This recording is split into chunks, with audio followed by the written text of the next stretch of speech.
Jumpa lagi orkestra di rumah di sore hari ini. Assalamualaikum. Assalamualaikum warahmatullahi wabarakatuh. Salam sejahtera untuk kita semua. Pemirsa orkestra, ketemu lagi nih sama Bung Adi. Kayaknya hari ini kita dapat informasi lebih seru lagi kayaknya. Lebih seru dan lebih mantap. Edisi kali ini kayaknya lebih seru lagi kayaknya. Harusnya lebih seru lagi ya, karena ada pengetahuan baru yang nggak baru-baru amat, tapi gue yakin kulikannya orkestra. Betul. Kulikannya orkes. Ya, Banyak gunanya. banyak gunanya dan bermanfaat. Iya. Langsung aja, Bung. Langsung kita narasumber kita. Kita ketemu teman lama, sahabat lama kita yang tercecer kalau kata Bung. Iya. Cecer di jalan. Di jalan. Langsung Bung. Ya, dengan Bapak siapa? Jangan bapak dong. Oh, yang siapa? muda. Oh.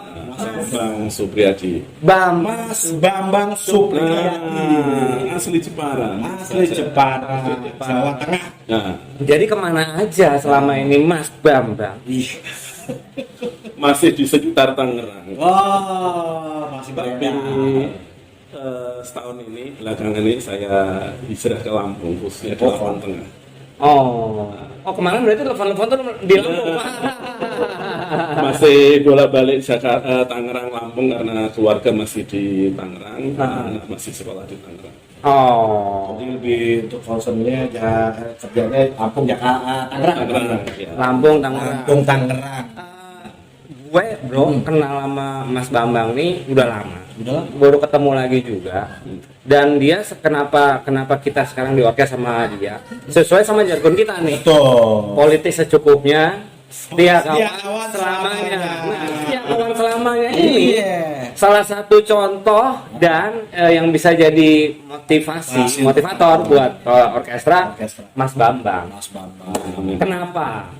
Karena setelah sekian lama kita masih setia kawan. Dan berjumpa di hari ini. Tinggal ngeklikin apa? Tinggal ngeklikin klik yang bisa jalan apa? Apa yang harus Samakan gelombang. kalau bahasanya frekuensi yang sama. Nah, itu ya frekuensi yang sama. Mas Bambang ini banyak banget pengalamannya, Ya. baik di kehidupan maupun di usaha, ya kan? Entrepreneur. Nah, salah satunya yang gue bilang dia selain setia kawan dan setia sama usahanya. Dari dulu setia usahanya. Itu patut dicontoh, bro. Patut Jangan dicontoh. bosan, terus gigih, Iya. berjuang, fokus. Pasti mengalami jatuh bangun ya Pak Bambang ya. Jatuhnya enggak pernah, cuma duduk aja. Luar biasa. Mas Bambang, boleh ngomong langsung Pak Mas Bambang Boleh, ya. ya. Satu, selain kita bakal ngomongin itu, mau selain ngomongin apa namanya, mau ngomongin usaha, Ya, sip. ya kan? Sekarang ini update yang sekarang usahanya gimana nih? Yang terupdate ya. Yes, yang terupdate. Setahun belakangan lah update ini ya. Ya. Nah, setelah COVID nih, Heeh. nah, COVID itu sedikit flashback sebentar, sedikit. Di awal COVID nih saya dan istri membangun bisnis travel. Oke. Travel halal sama travel umroh. Oke. Sedang renovasi kantor, sedang mau mulai menyiapkan segala macam perizinan, COVID. 3 tahun ya COVID ya. Iya. Cuma kan kehidupan harus tetap berjalan nih. Iya. Nah, selama COVID ini untuk menopang ekonomi keluarga, ya, biaya kehidupan dan lain-lain, saya dan istri kembali ke bisnis lama. Yang dibilang tadi setia itu. Bisnis apa? Di era COVID yang bisa hidup dan bisa bertahan. Menurut kacamata saya dan yang saya saat ini, ya bisnis networking. Bisnis networking. Nah, orang luar sana bilang bisnis MLM. Ya, saya dan istri menjalankan bisnis MLM. Saya tidak ada kapoknya, saya suka terhadap bisnis ini karena panjang kalau cerita. Tapi yang update nih setahun ini, kalau selama ini saya membangun bisnis MLM ini milik orang lain, menjalankan bisnis orang lain dalam arti saya sebagai member atau sebagai distributor. Nah, setahun ini update yang Mas tanyakan tadi, saya membangun bisnis sendiri bersama istri saya. Sekarang bersama istri membangun bisnis Ya, membangun bisnis sendiri. Awalnya di setahun terakhir ini saya coba berempat dengan kawan. Nah, Mas Adi tahu lah, sempat ketemu sebentar ya. Saya membangun bisnis MLM namanya ASBS, berempat nih, namanya berempat nih, kepalanya beda, isinya beda, pasti segala macam, biasalah itu ya. Biasa dalam jadi nggak benar juga ya kalau bilang makin banyak makin ini, nggak benar juga ya, malah kadang-kadang makin banyak orang makin banyak kepala ya. Yang empat ini saat ini saya pause dulu. Oke. Pause dulu. Oke. Masih ada jejak digitalnya, masih ada di dunia maya, masih hidup websnya. Nah, yang terupdate saya dan istri membuat usaha baru, PT baru namanya Arbiela Berkah Sejahtera. Nah, sebenarnya direkturnya ini istri saya. Direktur. Nah, direktur utama istri saya. Kantornya ada di Lampung. Kenapa di Lampung? Saya juga berempat juga nih. Arbiela ini. Tapi yang dua ini teman baik. Dia tidak ngerti MLM, dia hanya membantu saya menyiapkan kantornya, ya membantu finansial yang saya perlukan. Jadi yang saya belum bisa atasi, saya minta bantuan. Yang bisa saya atasi, ya saya kerjakan sendiri. Kayaknya mimpi jadi kenyataan tuh. Soalnya ketemu sama yang mau bantuin. Sesuai setiap kawan. Soalnya tadi pas keluar tadi kita ngomong sedikit flashback ke COVID. Gue sempet nangis bareng sebenarnya. Ya kan? Nah, terus udah gitu kita ngambil jalan masing-masing dulu. Jadi ketemu lagi nih sekarang nih.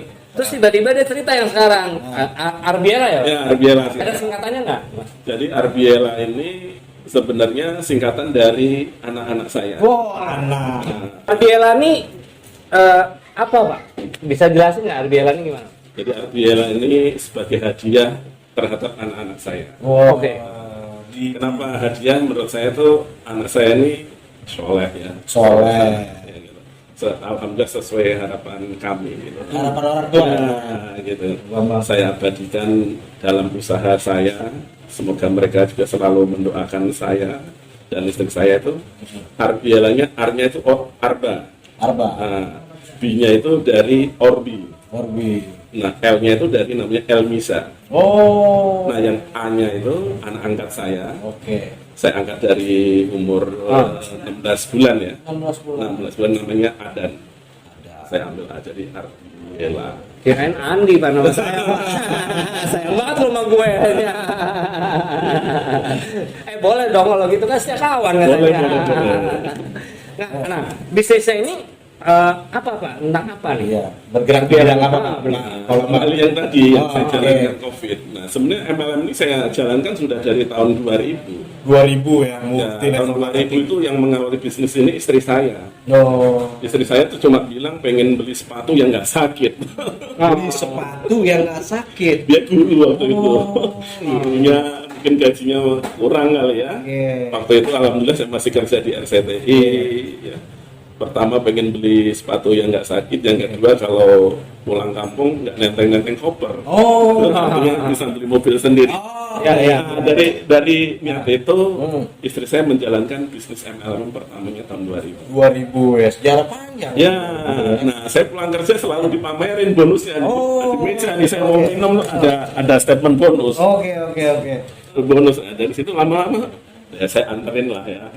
Saya tengok itu bisnisnya, jatuh cinta saya. Resikonya 2004 saya mengundurkan diri dari RCTI karena MLM. Berarti Pak Bambang berani keluar dari zona nyaman. Ya. Luar biasa bos, orang yang namanya udah kerja, udah dalam arti materi sudah berkecukupan, tapi ketika dia mengenal suatu produk yang baru, udah cinta, dia keluar dari kerjaan dia yang lama, bagi gua entrepreneur mesti begitu, luar biasa dan biasa di luar. Pantas ditiru atau jangan ditiru? Pantas ditiru itu, keluar dari zona nyaman, ngebangun MLM sejak 2000. Waktu itu beberapa teman saya yang ngatain, kan saya orang Jawa, teman-teman banyak orang Jawa, wong edan kayak gitu. Orang pada pengen kerja di sini, kamu malah keluar. Sampai atasan saya pun memberi saran lah kalau bisa jangan. Kenapa? Kalau kamu keluar kamu nggak dapat pesangon waktu itu. Kenapa? Umur saya baru 37 waktu itu. 37 tahun. Nah, kalau saya mau dapat pesangon minimal saya harus pensiun dini di usia 40. Ya. Padahal Karena perusahaan menghargai saya, ya mungkin rezeki saya dan anak istri saya masuk SCT itu di era akhir decoder. Oke. Tahun 89 saya masuk. Nah, mungkin kan orang lama ya. orang lama. Nah, akhirnya saya dikasih label, dikasih merek sama RCTI, pensiun yang ditunda. Heran kan? Iya. Pensiun yang ditunda. Dulu nih, papanya ya. Saking gak punya TV, ya, nonton RCTI harus ke rumah tetangga. Saya juga sempat bingung apa ini pensiun yang ditunda. Rupanya ya kembali tadi rezekinya kemana. Ketika umur 40, saya datang lagi ke kantor, diminta datang, mengambil pesangon saya. Nah, itu lah. Terakhir di RCTI tahun berapa? 2004. Nah, waktu itu udah full MLM. Nah, ada minusnya di MLM di keluarga. Nah itu sebelum kesana apa langsung aja nih ya. Kebanyakan orang MLM udah tahu lah networking. Sarang laba-laba. Nah, ya. Tapi kan banyak stigma yang bilang bahwa MLM itu A, B, C, D cenderung negatif lah ya. Banyak tuh yang begitu tuh gitu ya. Walaupun banyak juga yang berhasil. Betul. Gitu. Kenapa Bapak tetap tertarik sama dunia itu? Kedua, menurut Bapak sendiri pribadi, sebenarnya MLM kayak begitu apa bukan sih? Apa enggak sih gitu? Nah, ini begini. Namanya pendapat orang pasti ada benernya. Setuju juga ada nggak benernya. Nah, kalau kacamata saya itu tidak benar. Oh, tidak benar. Tidak benar. Kenapa? Saya merasakan madunya MLM gitu loh. Manisnya gitu. Termasuk istri saya tadi yang saya bilang tuh, sepatu nggak sakit terbeli, mobil alhamdulillah terbeli, menghajikan orang tuanya, ibunya khususnya tertunaikan. Ya alhamdulillah ya. Luar biasa. Nah, cuma yang mindful tuh istri saya. Saya sebagai kepala rumah tangga, ya karena background saya orang pernah di RCTI, saya punya merek Bambang RCTI gitu. Nah, bisnis namanya IO itu saya bangun dari nggak saya tinggalkan. Nah, ketika saya pada suatu saat terjun ke lapangan dengan MLM, memang benar, MLM itu dalam tanda kutip banyak stigma negatifnya. Nah, akhirnya saya memiliki kesimpulan, kalau saya mengedukasi orang sendiri, one to one on one dari rumah ke rumah, jempol kaki saya gitu. Nah, akhirnya orang tua saya pun memberi saran di akhir hayatnya itu pesan ke istri saya. Apa Pak? Jadi Rahma, Bambang itu suruh bikin bisnis yang seperti dulu gitu. Nah, bisnis seperti dulu itu saya itu pernah jatuh. Iya. Duduk lah, nggak kemana-mana gitu ya. Bangkrut. Suruh batu saya itu. Nah, saya mulai lagi merintis IO itu. Cuma kan tadi saya pernah bilang ke teman-teman itu, kalau menulis sesuatu saya nggak mau di tempat yang sama, di tempat yang baru dan kelasnya harus naik. IO itu awalnya hanya off air, akhirnya saya pengen naik kelas. Nah, saya buat PH. Production host. Terus gimana tuh Pak? Nah, di production hostnya inilah cita-cita saya memberikan edukasi MLM kepada orang banyak itu terpenuhi. Ada media ya. Ya, pertama saya kerjasama dengan Liansi dan Trans 7 membuat acara TV namanya Ada Apa Dengan MLM. Tahun berapa tuh Pak? Tahun 2010-an ya, atau 2012. 2012. Nah, itu kurang lebih ada 18 episode ya. Oke. Narasumbernya ya leader-leader yang sukses. Hostnya Fernie Ross waktu itu. Nah, setelah sukses saya kerjasama lagi dengan MLM besar Keling. Ada 30 sekian episode. Hostnya Ulfa. Nah, itu mulai teredukasi itu masyarakat tentang MLM yang katanya dipleskan. MLM itu tahu nggak plesetannya? Apa tuh Pak? Boleh disebutkan. Masuk langsung mati. Wah. Nah, itu mulai bagus. Indikatornya bagus tuh gini. Rating di TV talk show itu di Trans 7 naik. Rating lah. Nah, ya naik. Penjualannya Tiansi dan Kelly naik juga. Gitu loh. Nah, akhirnya saya merambah ke yang lain. Nah, yang awalnya di MLM itu pembayarannya bagus, tidak ada ngutang ya, orang MLM takut perusahaan MLM kan bayarnya nggak bagus ya. saya merambah ke dunia pengobatan alternatif. Nah itu pengobatan di kampung-kampung itu saya ajak masuk CTV, Metro, nah di situ awal kehancuran saya. Bayarnya nggak bagus mereka, apalagi kalau yang merasa habis masuk puluhan juta, pasiennya nggak nambah, alasan nggak bayar. Nah itu akhirnya saya kapok di usaha itu. Pernah sempat kerja sama sebentar kan di Bekasi. Kayak oke juga. Iya. Itu faktornya apa sih? Faktornya apa sih? Kita Bapak udah merambah ke MLM, terus Bapak ada alternatif media untuk menyampaikan ke halayak umum. Terus Bapak pindah lagi, itu apa Pak? Kendalanya apa yang paling di Kalau di broadcast ini jujur itu dunia saya sebenarnya. podcaster ya? Ya, saya senang karena saya merasa dibesarkan di sana. Ya. Kalau saya kan orang kampung ya dari Jepara. Jepara kan tahu sendiri kan. Ini yang kita duduk ini Jepara.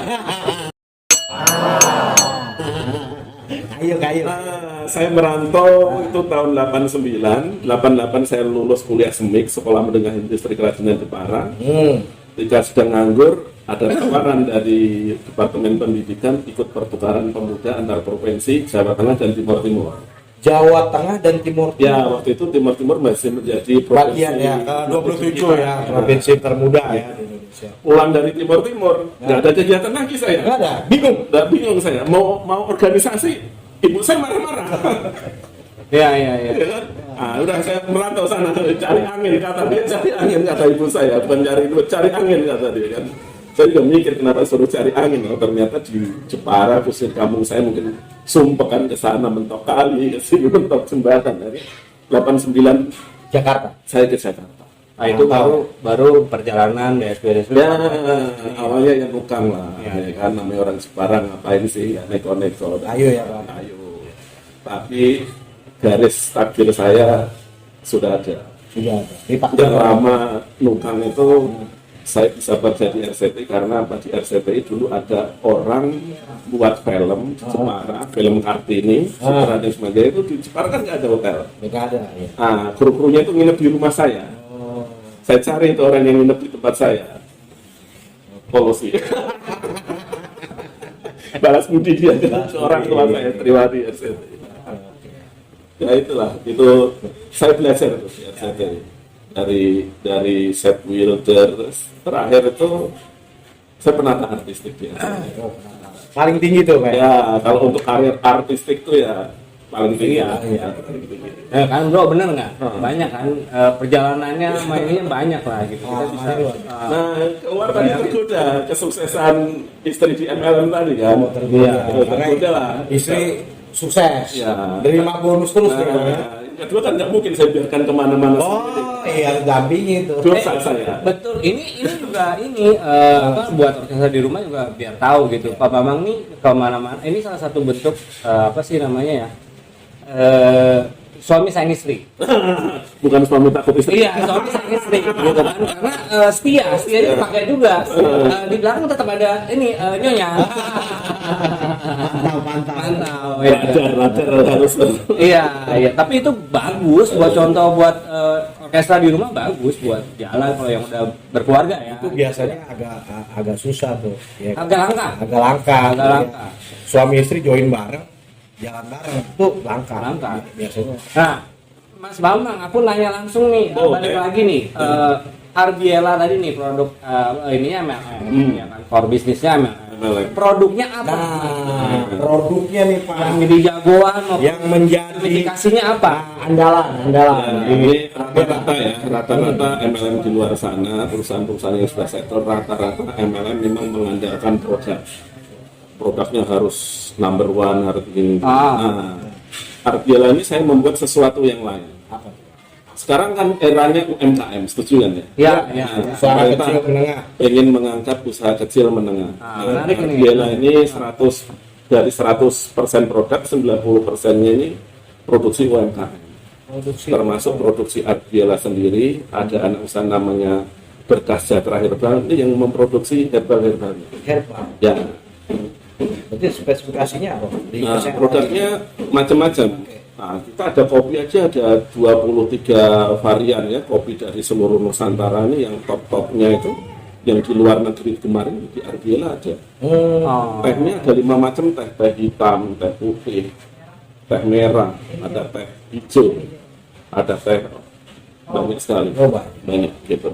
Nah, kenapa saya Arbiela ini saya mengadopsi era perdagangan sekarang yaitu marketplace, ya kan? Karena meskipun MLM ini sebenarnya kalau peraturan pemerintah itu nggak boleh dijalankan secara online. Oh, peraturan baru nih? Nggak boleh. Dari dulu kan namanya MLM ini asosiasi, ini kan namanya APLI, Asosiasi Penjualan Langsung. Nah, kalau jualan langsung itu artinya barang yang dipasarkan MLM itu nggak boleh dipajang di toko, di apotek, ya, di semacam yang namanya I atau yang namanya A itu nggak boleh ini. Jadi harus ada namanya stokis, dan itu harus produknya sendiri, nggak boleh. Nah, kalau iklan nggak boleh? Nggak boleh sebenarnya, nggak boleh. Karena biaya iklan itu sudah dibagikan dalam bentuk bonus sistemnya. Ya. Jadi pilar MLM ini ada 3. Nomor 1 itu kode etik yang disebut. Kode etik. Nah, kode etik ini adalah yang mengikat semacam kontrak tertulis antara member dan perusahaan. Hak kewajiban antara member semua diatur di situ. Termasuk harus ada yang namanya ada jaminan kembali. Jadi kalau Mas join di Arbiela atau di MLM lain tuh dalam kode etik disebutkan beli produk sampai rumah istrinya marah-marah. Nggak setuju sama biasanya itu boleh dibalikan. Dibalikan. Itu paling lama 1 minggu itu. Tapi ya nggak penuh. Artinya apa? Harus dikurangi biaya yang sudah dikeluarkan sama perusahaan. Ya, artinya ada jaminan. 1 kode etik. Ya, terus di situ yang mengatur adalah saya produk misalnya gelas ini bisa menampung air, benar ya? Iya betul. Tapi bisa juga gelas ini bisa mengeluarkan asap, misalkan. Padahal fungsi sebenarnya nggak ada, overclaim ya. Nah, ternyata dicoba di rumah nggak bisa ngeluarin asap tuh, pakai awatin ya. Nah, boleh itu dibalikin. Itu kode etik yang mengikat hal-hal semacam itu. Artinya pemerintah melindungi member, pemerintah juga melindungi perusahaan. Itu nomor 1 itu. Banyak orang gagal di MLM karena apa? Nggak memahami yang namanya kode etik. Nah, nomor 2 produk. Nah, produk kebanyakan, ini produk harus manjur. Tidak juga menurut saya. Kalau saya sebagai orang Muslim, kesembuhan miliknya Allah, betul nggak? Agama pun saya rasa setuju itu. Jadi kalau memang di dunia nyata karena ada orang sembuh karena air dari ustadz, ya memang kenyataan seperti itu. Saya punya teman di Jawa itu sembuh COVID karena minum botrek, ya nggak heran saya karena begitu. Nah, makanya di Arbiela ini saya tidak dalam tanda kutip menyiapkan produk-produk unggulan yang dalam arti seperti itu. Kenapa? Itu harganya sangat mahal. Dan biasanya dari luar negeri yang semacam itu. Berarti Indonesia tidak mampu memproduksi itu, Pak? Menurut saya belum saya belum menemukan. Kalaupun ada biasanya formulanya tetap dari luar negeri. Ini pengalaman saya main MLM ya. Dan saya banyak menghubungi pabrik-pabrik yang saya cek sama dengan Arbiela itu. Rata-rata mereka minta formula dari saya. Artinya dia nggak punya gitu loh. Gitu. Nah, kenapa nggak saya membuat dari hulu ke hilirnya? Dalam arti saya buat pabriknya sekalian biar harga jualnya di Arbiela juga murah. Nah, itu pilar kedua nih, kode etik produk. Jadi kalau mau nyari produk super, produk dewa nggak ada di Arbiela. Tapi produk kalau yang Anda butuhkan, misalkan sabun, ya fungsi sabun apa sih? Ada. Nah, udah seperti itu, kan? Misalkan cari teh, ya fungsi teh apa sih? Detoksifikasi ya. Ada. Artinya yang umum-umum aja. Nah, yang ketiga, saya di marketing plan. Skema pemasaran atau skema pembagian hasil penjualan produk. Marketing plan. Jadi pemerintah kalau misalkan joinnya Arbiela 450, 50-nya member ini saya harus kasih alat untuk berbisnis. Dan itu disebut biaya pendaftaran, itu harus ada itu. Biayanya tidak boleh melebihi 100. Ini peraturan pemerintah nih. Ya, 50 saya kasih alat namanya flip chart untuk presentasi. 50 ya, itu tidak ada bonusnya itu. Nah, yang 400 itu belanja produk. Nah, disebutnya belanja wajib. Sekali saja selamanya. Jadi nggak perlu belanja lagi. Seumur hidup. 400 produk apa? Ya senilai 400.000. Pilihlah produk. ada kesehatan, ada sabun tadi seperti itu. Jadi ada 2 produk ya. Nah, dari 400.000 itu peraturan pemerintah mengamanatkan hanya maksimal 60% yang boleh diberikan ke member. Tapi banyak perusahaan yang nyuri start, melebihi. Lebih ya. Pakem itu ya. Ya, boleh, tapi harus di luar itu, misalkan promo. Saya pun melakukan itu karena kan boleh. Promo sifatnya, tapi tidak selamanya. Tapi kalau 60% ini disebutnya payout, itu selamanya tidak boleh lebih. Kalau lebih tutup kita. Ya. Itu bonus yang dikeluarkan. Itu dah.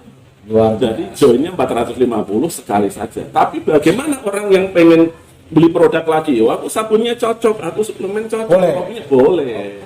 Ada namanya plan B, belanja ulang. Bagi yang perlu, tidak ada paksaan. Kalau perlu belanja ulang. Tapi kalau istrinya belum join, ya joinkan istrinya saja. Gitu loh pilihannya. Pilar 4 Pak. Pilar keempat, nah di MLM ini perlu yang namanya istiqomah. Keteguhan hati. Keteguhan hati, serius. Kenapa harus serius dan teguh hati? Ya.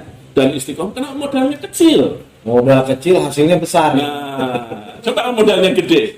Harus jungkir balik, tidur di jalan, dibelain kan susah. Tapi ini bonus kecil, tolak 1 orang. Ya, gitu. Nah, ada satu pertanyaan bagus yang harus diajukan. Apa tuh? Resikonya apa bisnis? Nah, itu dia. Nah, resikonya hanya ditolak teman. Tolak siapa yang menolak? Yang nolak ini adalah orang-orang yang kita cintai, orang-orang dekat. Kalau keluarga, suami join biasanya istri itu. Itu terberat. Gue pernah ngelakuin tuh MLM. Gue pernah ngelakuin. Nah, Saya pernah ngelakuin MLM. Dia ngajak. Ya kalau MLM, bro, lu harus nyari 3 orang, Ketika saya tawarkan produk-produk, intinya, gua agak punya duit, bro. Itu dia. Aduh, gua bilang ya. Jadi ini, jualan, ya. yang nolak pertama itu orang terdekat ya. Bisa istri ya, bisa anak. Ya kan, kalau kita udah tua, anaknya merasa sudah pintar, ya, biasanya anaknya nggak sok ngerti gitu. Ketika kita luar rumah, yang nolak pertama itu tetangga. Ya. Habis tetangga itu temen, makanya nggak pernah mau join kalau saya.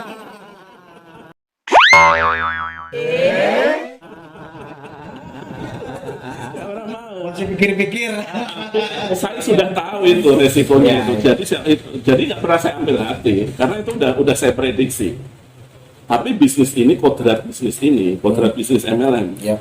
Kodratnya Apa? bisnis ini sangat mudah. Sangat mudah. Ya. Menjanjikan nggak? Enggak. Janji siapa aja boleh. Yang penting tidak berlebihan. Iya. Bonusnya gede, memungkinkan. Kenapa? Arbiela joinnya 450, potensinya pun ratusan miliar. Tapi harus saya bekerja. Tapi kan Tahap pertama Pak, harus mengajak 5 orang. Dulu sebenarnya bro, gue pernah debat nggak langsung tapi langsung nggak debat. Jadi MLM. Karena bidang gue juga tahu jadinya kan gitu. Kita kan strategi brand atau usaha gitu karena berapa produk dan genre usahanya hampir sama MLM juga. Jadi sampai ketemu bang. Gue sih cuma mikir gini, iya Pak, lu MLM. Sebenarnya gue juga MLM Pak, cuma MLM gue MLM ini Pak. jadi gimana caranya kita saling meng-MLM kan gitu loh acara. Sebenarnya di dunia ini sebenarnya bisnis ini itu sudah MLM. Iya lah, apa sih yang menggunakan jaringan networking. Kalau dari situnya, Cuma ini emang yang harus disiapkan kalau mau jalan MLM ini memang tadi harus siap ditolak teman. mental harus tangguh. Berarti Pak memang apa tadi itu kan menarik tuh yang Arbiela ini ngambil perannya dari sektor UKM ya, produk-produk UKM untuk sekalian dipromosikan dan dijual gitu ya Pak. Nah, sama nanti bagi member ya. Kalau di Arbiela itu member disebut mitra bisnis. Mitra. Kan bukan karyawan Arbiela kan, mitra. Jadi mitra bisnis yang minimal memiliki jaringan, kalau sekarang belum berlaku ya, tapi nanti kalau sudah mulai ada pergerakan itu minimal memiliki 100 member di bawahnya itu boleh ikut memasarkan produk di Arbiela. Misal Mas member Arbiela, jaringannya di bawahnya sudah ada 100 member. Mas boleh memproduksi produk yang penting legal, BP POM ya. Ada izin nggak? Mereknya harus Arbiela, itu boleh dijual di Arbiela. Nah, produk tadi ngobrol di belakang kita sebentar kan. Produk kita janji next edisi mau ngomongin soal detail produknya. Kebetulan hari ini kan karena beliau sibuk banget dan buru-buru banget juga. Ini cuma sebentar katanya mau ada ketemuan lagi sama beberapa ini lain lah gitu loh. Nah, Prospek. Karena saya nggak mungkin prospek di sini, udah tahu nih macam-macam. Apalagi nih, baru sekali MLM udah kapok. sebenarnya yang mau gue prospek juga investor. Nah, kita ngobrol ya kak. Next edisi beliau janji juga detail ngomongin produk, ya kan? Sekaligus bawa produknya gitu kan, dan lebih ngupas lagi soal strategi detailnya atau unifikasinya dari Arbiela ini. Ini saya kasih bocoran nanti suatu saat kalau kita bicara lagi. Jadi di Arbiela ini selain konsep MLM, ya kan network marketing, kita mengkombinasikan dengan namanya konvensional networking. Ya kan? Jadi di belakang Arbiela ini ada bisnis yang namanya rumah sehat, ada toko online, ada travel segala macam. Itu konvensional networknya. Nanti akan kita nanti bisa bahas di edisi berikutnya. Ini kebetulan beliau buru-buru bro. Kita mau tutup. Cuma sebelum kita kayak biasa Pancasila, satu aja Pak. Apa yang mau disampaikan dari Arbiela ke orkestra di rumah apa Pak? Karena Arbiela ini perusahaan MLM, ya. MLM ini menurut saya peluangnya masih sangat lebar karena menurut survei itu MLM baru 10% pasar yang ada. Ini salah satu kenapa saya suka di bisnis ini. Pesaingnya belum banyak. Soal di Solo sini ada negatif, biasa lah. Kita main politik juga seperti itu kan, kenapa nggak yang bisa mengangkat harkat keluarga kan? Gitu. Kita main MLM aja. Kenapa kekuatan MLM ini? Itu silaturahmi. Nah, jadi Allah nggak meleset, barang siapa bersilaturahmi, panjangkan umurnya, disehatkan, rezeki berlimpah, udah kita ambil domain itunya aja. Siap, Bapak. Jadi jangan stigma negatif dengan MLM. Oke. Positif tinggi. Jadi orkestra di rumah silaturahmi tetap dijaga. Ini silaturahmi terus dibangun. Politik secukupnya, setia kawan selamanya. Pak Bambang, terakhir kita putar Pancasila. Masih hafal nanti. Membumikan lagi Pancasila. Oke, kita mulai dari Pak Bambang ya. Sila satu Pak. Sebentar, kalau bicara Pancasila ini saya jadi ingat waktu sekolah.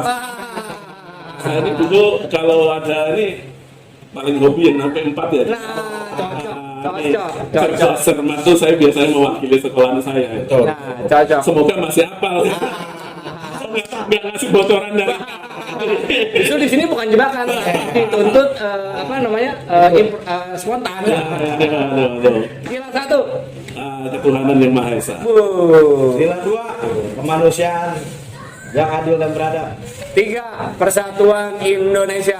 4, Pade. Kerakyatan yang dipimpin oleh hikmat kebijaksanaan dalam permusyawaratan perwakilan. 5, keadilan sosial bagi seluruh rakyat. Terima kasih Bapak. Thank you banyak. Salam orkestra selesai. Assalamualaikum. Salam sejahtera untuk kita semua.